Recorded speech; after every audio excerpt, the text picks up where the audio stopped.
जानकर आमदारकीचा राजीनामा देणार आहेत। दिल्लीमधील मुख्य निवडणूक आयुक्तांकडे 23 तारखेला राजीनामा देणार आहेत। बॅलेट पेपरवर माझ्या मतदारसंघात पोटनिवडणूक घ्यावी असं जानकर यांनी म्हटलं। 25 जानेवारीला आम्ही दिल्लीमध्ये जंतर मंतरवर आंदोलन करणार असं जानकर म्हणाले।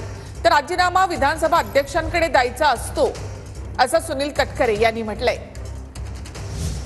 धानोरच्या लोकांनी याही अगोदर 1200 लोकांनी प्रतिज्ञापत्र करून इलेक्शन कमिशनच्या नावानं आमच्या गावाची पडताळणी करून द्या आणि तुम्ही जर पडताळणी करत नसाल तर माझ्यावरती या तालुक्यामधला प्रचंड असा दबाव आहे।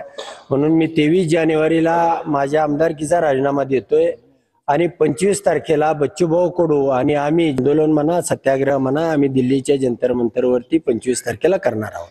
विधानसभा सदस्य, विधान परिषद सदस्य, लोकसभा सदस्य, राज्यसभा सदस्य यांना त्यांचा राजीनामा त्या विधानसभा अध्यक्ष असतील, विधान परिषदेचे सभापती असतील, लोकसभेचे अध्यक्ष असतील, राज्यसभेचे उपाध्यक्ष असतील त्यांच्याकडे द्यावा लागतो। तोच खरा अधिकृत राजीनामा असतो। इतर देखाव्यासाठी, पब्लिसिटीसाठी, नैराश्यासाठी हे तयार केलेले हे सगळे फेक नॅरेटिव्ह आहे, त्यातला तो एक भाग आहे। अजूनही पराजयाच्या मानसिकतेतून विरोधक बाहेर न आल्यामुळे कदाचित ते अशा पैकी टीका टिप्पणी करत असतील।